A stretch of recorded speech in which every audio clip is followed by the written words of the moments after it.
Hi, everybody. Welcome to Reason Rises. I'm Doug V. I just want to do a very short intro here just to tell you, uh, um, not a perfect recording environment right now because it is an emergency pod. I'm not using my regular mic. That's because I got a lot of noise going on around me. I also want to mention that I'm incredibly thankful to my guest, Ewen Allison, for being with us tonight, because he had he has a very bad cough, and he still said, "I want to stick it through. This is important enough. I want to be here for your audience." So let's all be thankful that we have you and Allison tonight. I want to thank you guys also preemptively just for putting up with the imperfect recording environment. So thank you, and without further ado, here is Reason Rises with myself, Doug V.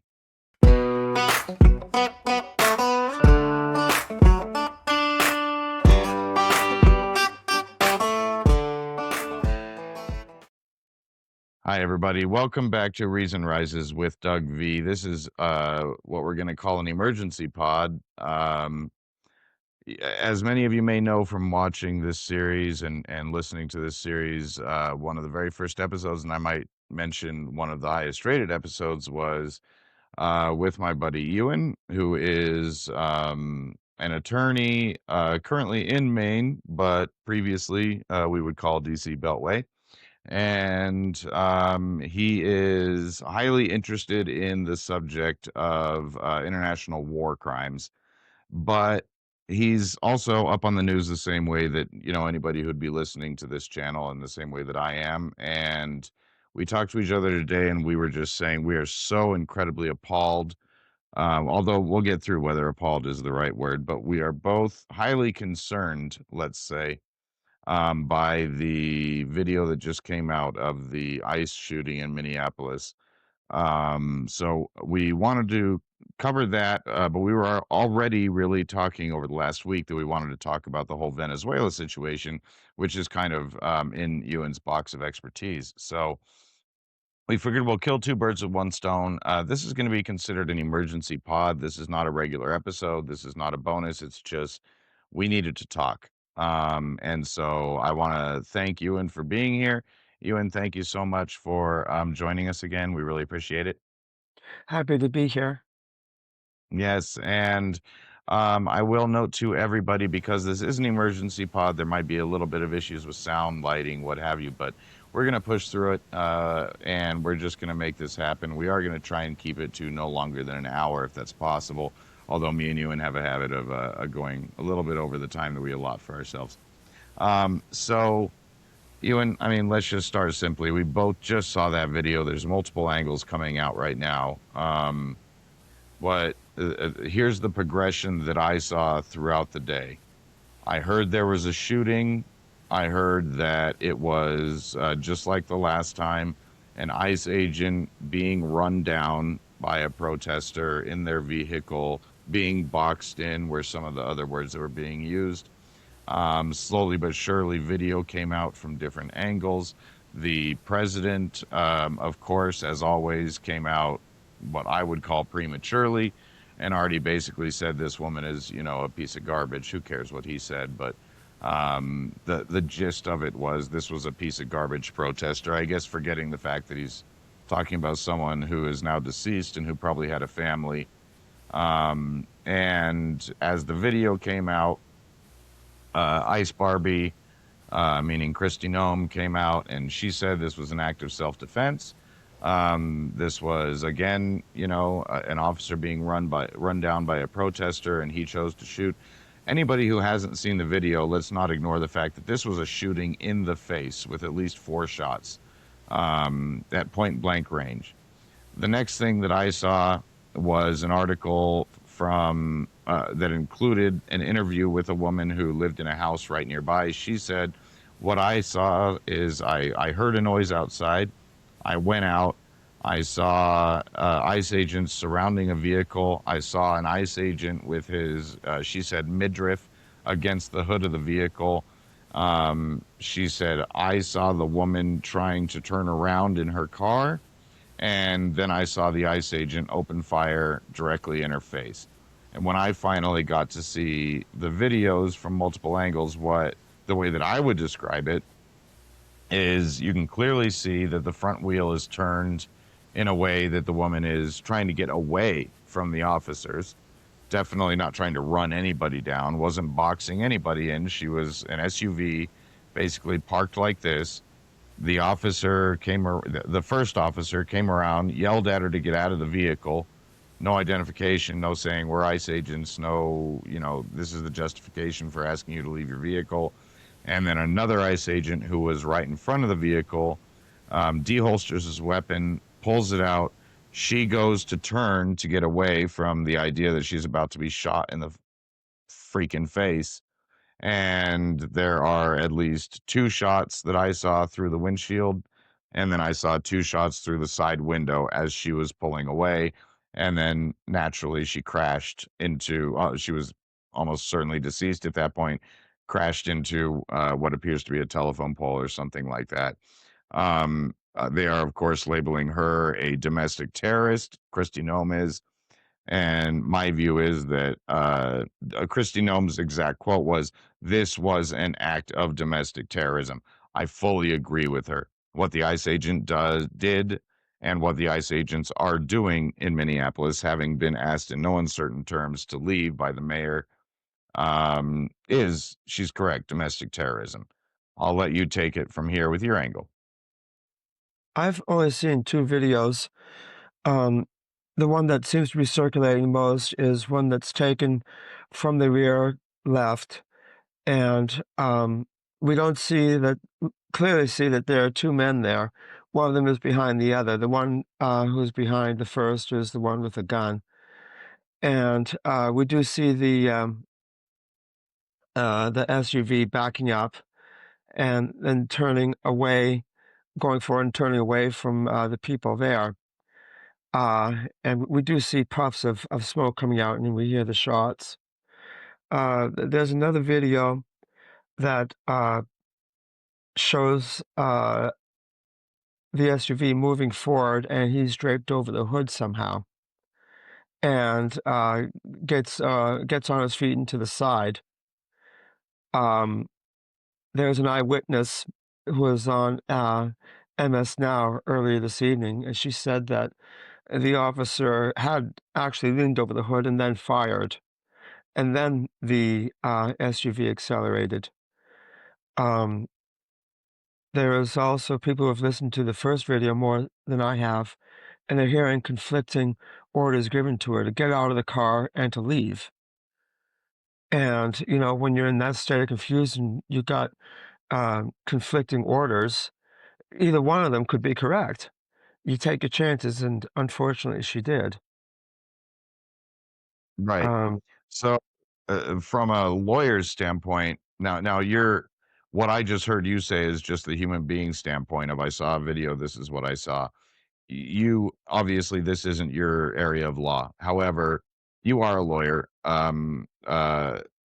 Attorneys are very good at paying attention to detail, figuring out what needs to what needs to be remembered about this scene. What are the pertinent just facets of everything we know about this situation. We don't know everything about this yet, but I think to me the video's cut and dry. That doesn't mean it's going to be in the end. But from an attorney's standpoint or a lawyer's standpoint, what what are the facts that are going to be pertinent in what I think is going to be a court case later on where this unfortunate young ICE agent who's probably not well trained in ethics, probably not well trained in the Constitution, probably not well trained even in his rules of engagement because of the hiring practices lately. Assuming this gentleman winds up in some kind of a court case and is charged with homicide, what did you notice right off the bat that you go, this is important, this is important, this is important? she was parked crosswise in the street. She was obstructing traffic. It would have been lawful to have her remove her vehicle, but the police officers could use no more force than necessary to effect that. Shooting her, well, I mean, they shoot her. Who's going to drive the car? I mean, right? Right. But the other thing is, when she was driving away, that struck me as exactly the occasion that some police officer who wasn't well trained would panic and shoot. And Mhm. that's my thinking of what happened is that um, he panicked and he shot. Or maybe he didn't exactly experience fear, but he did have a reaction that involved shooting. Uh, at the same time, he could not use uh, more force than was necessary to remove any kind of a threat. And she was driving away from all the police officers down an empty street. Presumably, it would have been safe for her to drive that way, so she wasn't about to hurt anybody. Um, Yeah, I mean, I see it as akin to an unarmed suspect running away, which once somebody is fleeing the scene, they are not considered a danger to the general public, and there's let's just dispense with any right ahead of time. For to think that that officer made a determination right off the bat that, you know, this woman could be, some kind of a threat to the rest of the population down the road. He in my opinion, just there's even a well-trained officer in under 3 seconds can't make that determination.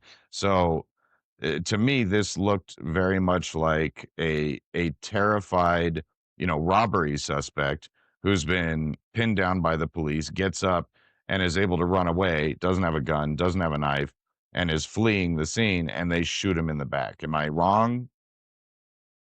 uh, there have been enough instances of people driving their vehicles into crowds to understand that a vehicle could be used as a lethal weapon, but the question is, was that what she was doing? She was ordered to leave. She was ordered to get out of the car, didn't know what to do. The street, um, she was trying to back up so she could actually leave and clear the place. I saw her retreating, uh, retreating instead of advancing. Um, Mhm.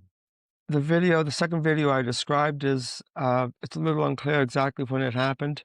The first time I thought that he did a thing the officer did a thing like a bullfighter might do. You know how the bull would charge at the bullfighter, and the bullfighter just pulls back a little bit, leans over, and the bull goes through harmlessly. That was the first time that I saw it. Subsequent times, it looked to me like he was actually in physical contact in his midsection, up against the car. We've got this witness saying that he draped himself over the car and shot. So, I don't know why he would think he had to, um, go over the hood of the car except to get the gun that much closer to her. Um, it's the second video that's ambiguous. At the same time, did she see him, or was she so panicked that she saw him and advanced anyway? You know, uh, if you're in a state of panic, you're not really thinking clearly. I also and okay, back up to almost just let's call it square two. Terrorism. The thing about terrorism is that you're intimidating somebody to do what you want them to do. In law enforcement, it's okay. You've got the command voice. You want to have your suspect, the person that you're addressing, or whoever it is, to stop and with some trepidation stop what they're doing and be ready to obey a lawful order. That's one kind of terrorism. Another kind of terrorism is if you shoot to purposely scare her, more than you need for well, to outright scare her, to intimidate her, because you can. And I'm not saying that the police officers, um, did that more than a law enforcement officer should, and she certainly wasn't terrorizing them by blocking their way. She wasn't a threat to them. She was a nuisance, but not a threat. That's why calling her a domestic terrorist is never gonna fly, 'cause, you know, there's scaring somebody and then there's pestering them. They're 2 different things. And the idea that we now are in a country where we're in a country now unlike ever before, at least in living memory, where the head of DHS, which admittedly didn't exist 30 years ago, but the idea that we are now in a place as a country where the head of the department, which is in charge of those officers, can get up and try to credibly say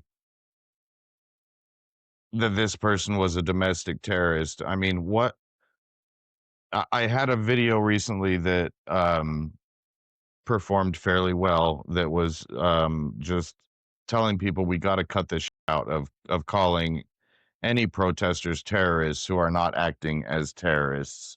Um, I mean, what is all of this? Today's incident was not a one-off. This was basically almost a copy of what happened a month, 2 months ago, and where I don't even remember where it was at this point. There's been so many of these types of incidents, but there was an incident a month or two ago where somebody was supposedly,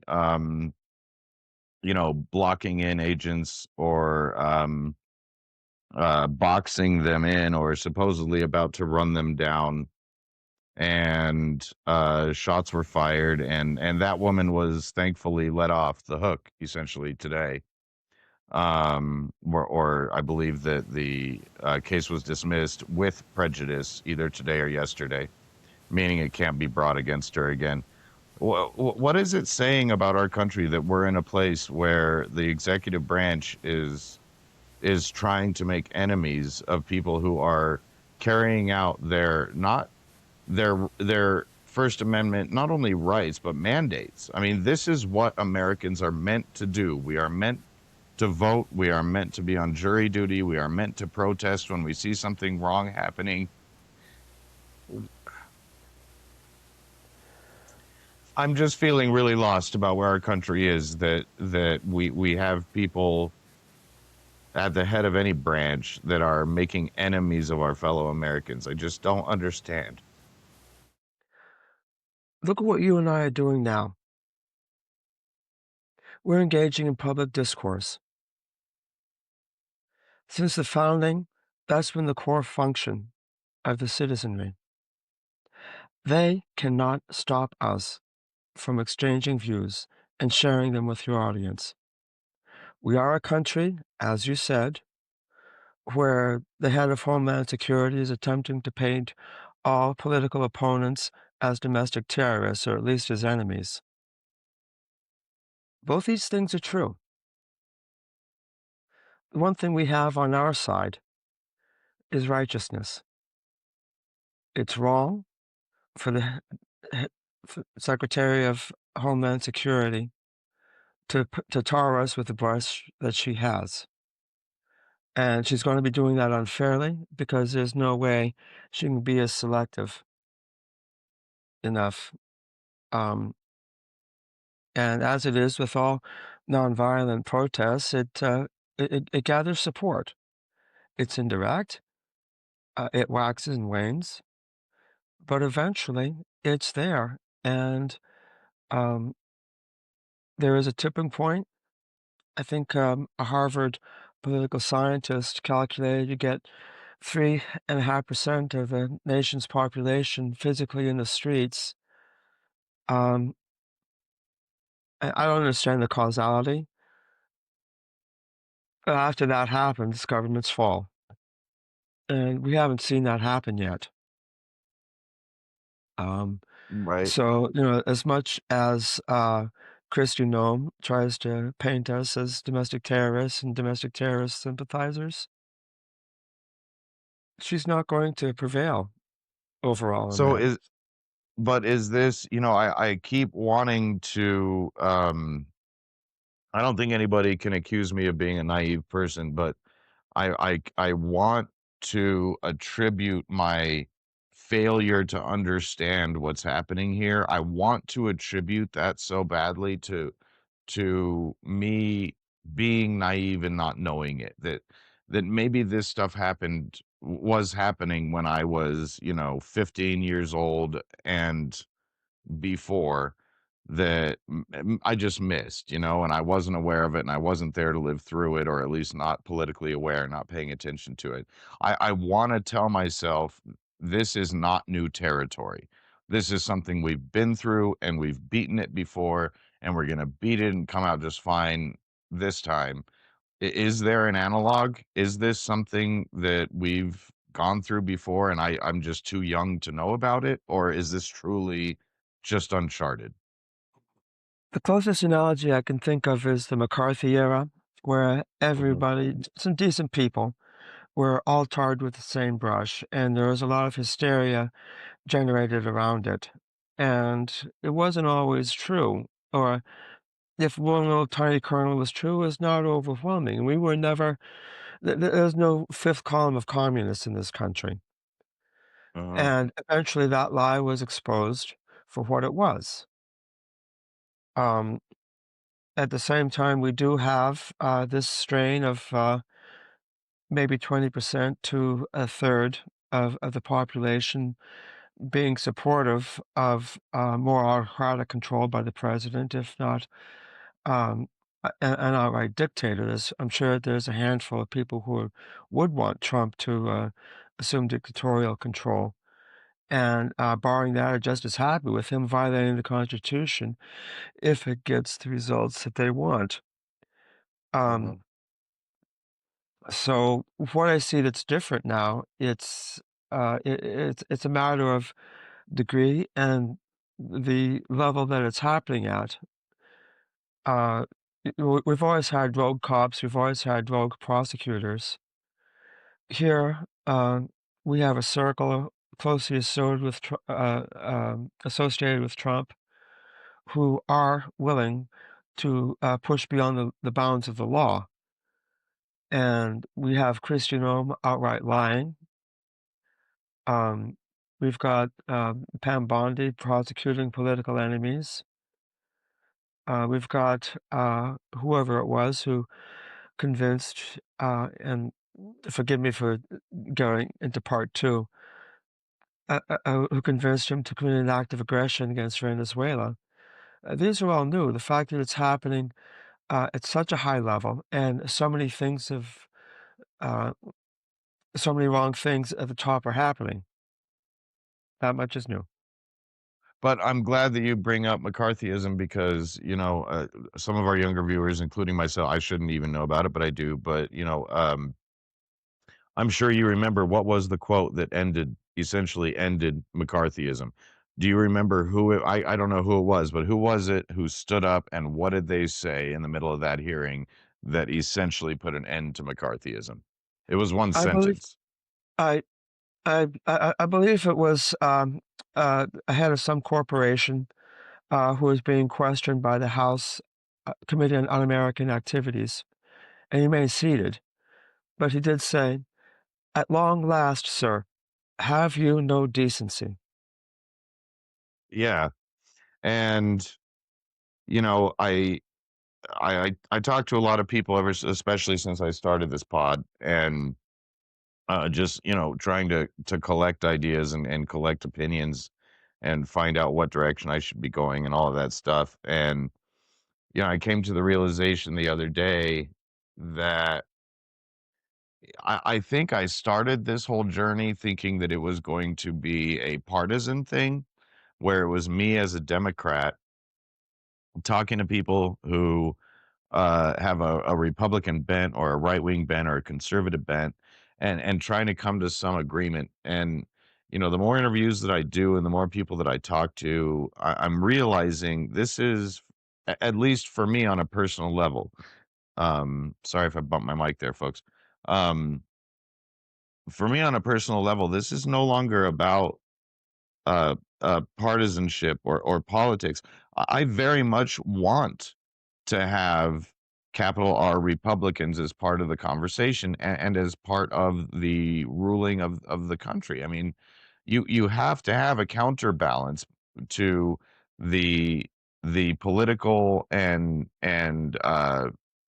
policy based ideas that are being put forth and being enacted. You have to have balance on both sides. You really do.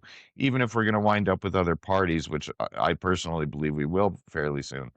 But I realized for me personally, this has become something of decency versus indecency. I mean, and you can look at, the fact that my president would post a video of him supposedly flying an F-16 and dumping all over a bunch of protesters. And then that's my president. Like, that is supposed to be the preeminent representative and example of what an American is for my children, for all of the children out there. Man, this is really hard for me. Three things. Yeah, please. You've got a sense of righteousness, and as long as you cling to that, it's gonna see you through. Okay. Um, I am a registered Republican. Anyone who doubts that can call the town office in Maine, and they'll confirm it. Both Biden and Nancy Pelosi said that we need a strong Republican Party. Long story short, that's part of the balance, the checks and balances that we have, the informal part of checks and balances that uh, lie somewhat rather outside our Constitution, but still within the territory that it has guaranteed people are free to act.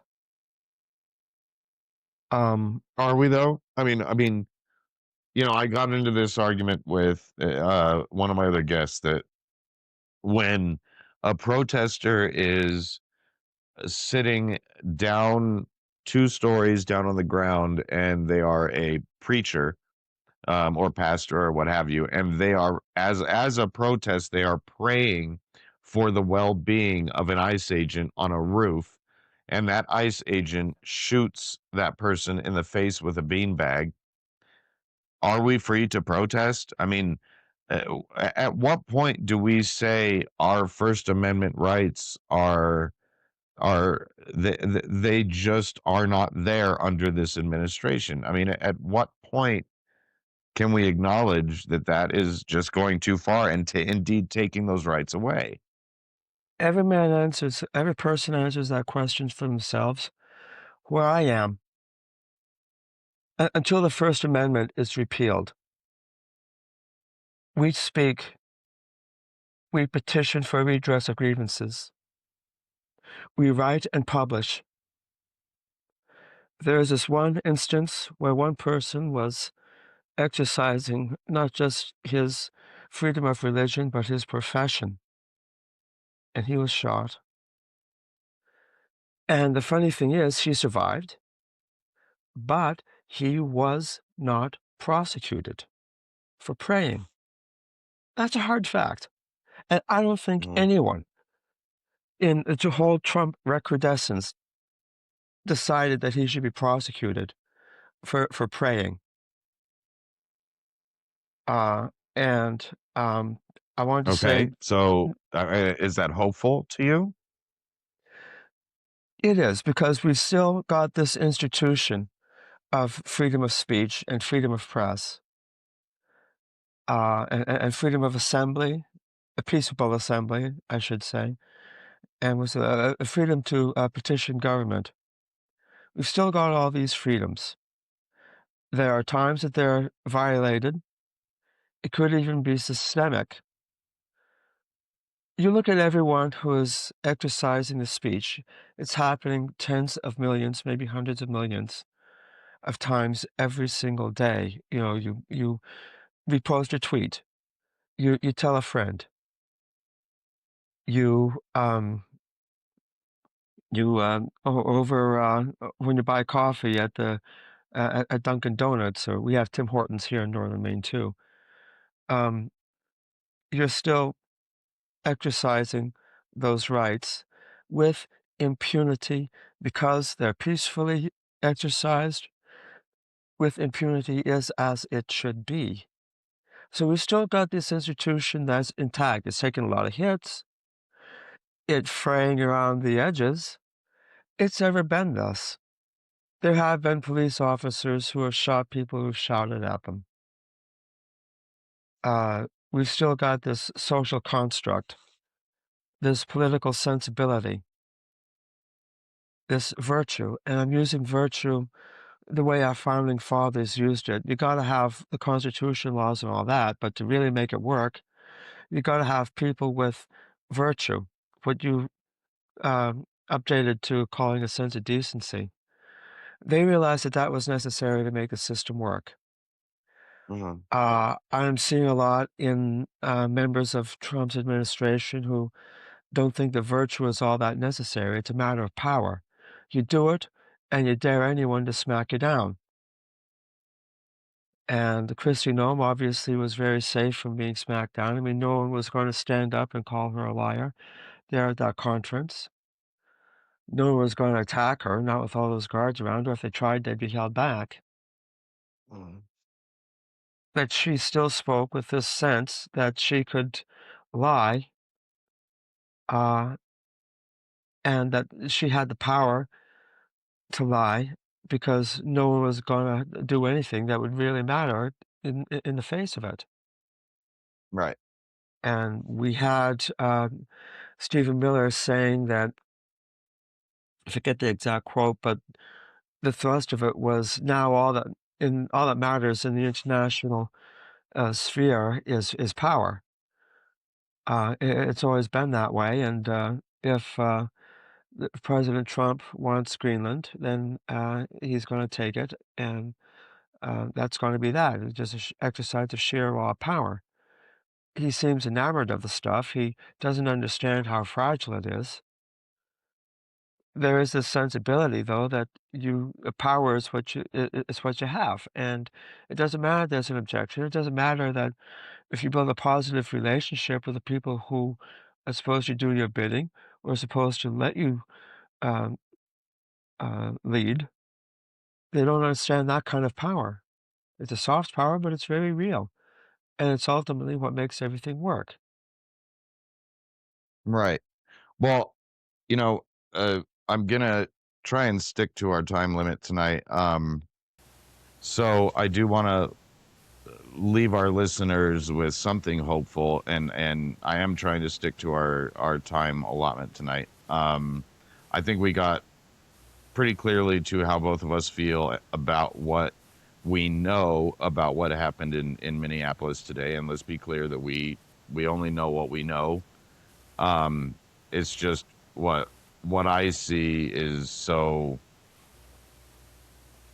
I'm sad, man.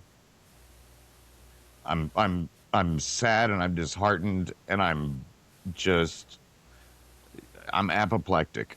Um, at and I know I have this platform and it's like I feel like this is all I can do, but I wish there was more that we could do. I wish I don't know. I that's just what I wish. So before we take a little break, I'm sure you could use a drink of water, Ewan, and I have a little battery issue to work with here before we do the last 30 minutes. So let me just ask you before we take a little break, do you have any final thoughts about this particular takeover and shooting in Minneapolis, knowing that the mayor of Minneapolis was so blunt as to say, and I'm quoting him here, "Get the fuck out of Minneapolis," is exactly what he said in a press conference. And he also referred to what's going on as bull. Um, Putting aside the lack of decorum in using cuss words as an elected representative, which wasn't a normal thing until Trump got into office. Putting that aside, do you have any final words about what we know so far about what happened in Minneapolis tonight or today? I've heard that there's a third video circulating. I've only seen two, and the second one made the sequence of events more ambiguous about the actual shooting. We should all be careful and be open to having our initial impressions contradicted. Uh, the way that the narrative has already started, it very much seems like an innocent woman was shot. and that narrative is going to have legs. Mhm. I'd rather be I'd rather be certain it's a true narrative, but the one thing it's going to do is to strengthen resolve to resist abuses. ICE has a lawful job to do. They should do it lawfully. Um, they're being they have a record of abuse that they have to stop. And I think this business of concentrating ICE in particular places and going in loaded for bear for massive sweeps. It reminds me of stories I heard about the American Revolution, where British soldiers or Hessian mercenaries would search every house on a block. It was a blanket attack on a civilian population. ICE isn't exactly doing that, but they are concentrated. Mhm. Mhm. And I'm not seeing that it's making them any more efficient. It certainly didn't make Minneapolis any safer today. Right. Yeah. No, well said. Um, so folks, go ahead and get yourself a drink of water as well. Um, and we will be back in just a moment. We're gonna go over what Ewan feels like saying. I'm trying to give Ewan a bit of a platform here. He's much more knowledgeable than I am about this stuff.